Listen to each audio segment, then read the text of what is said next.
Goeiedag en baie welkom weer by ons oordenkings. Dankie dat jy vandag ingeskakel het. Ons is besig met die week te praat oor vreugde en blydskap. En ons vra die vraag, hoe lyk jou vreugde?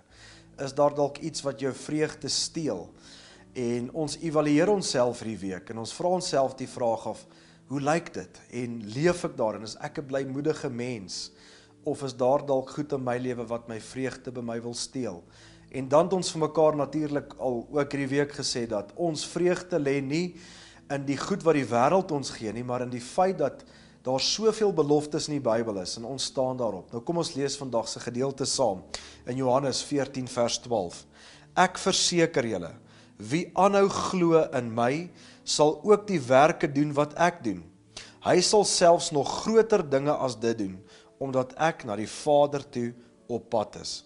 Weereens, so mooi belofte in die Bybel, en as ons hierdie beloftes lees, dan eien ons onsself hierdie goed toe, want ons weet, hierdie beloftes in die Bybel gee vir ons vreugde. Nou is baie interessant, hulle sê navorsing toon, dat in die 1960s versus vandag is depressie by mense 10 maal meer as in die 1960s.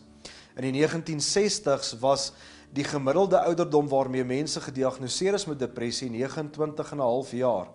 Vandag is die gemiddelde ouderdom slegs 14,5 jaar. En as jy die statistieke hoor, dan dink jy by jouself, 'n kind van 14 behoort nie met hierdie laste al rond te loop nie. En ek dink, baie keer word vreugde en blydskap by ons gesteel, want ons gaan soek dalk op die verkeerde plekke.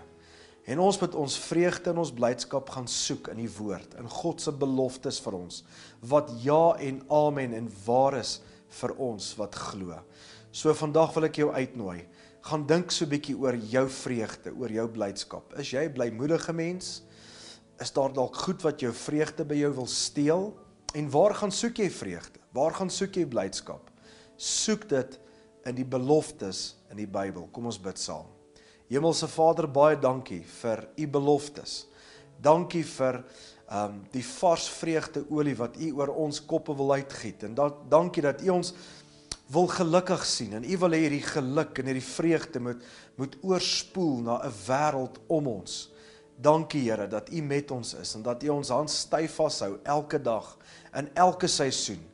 Waardeur ons gaan, weet ons is u met ons. In Jesus naam, amen. Baie dankie dat jy ingeskakel het, 'n wonderlike dag vir jou. Ons praat weer môre. Totsiens.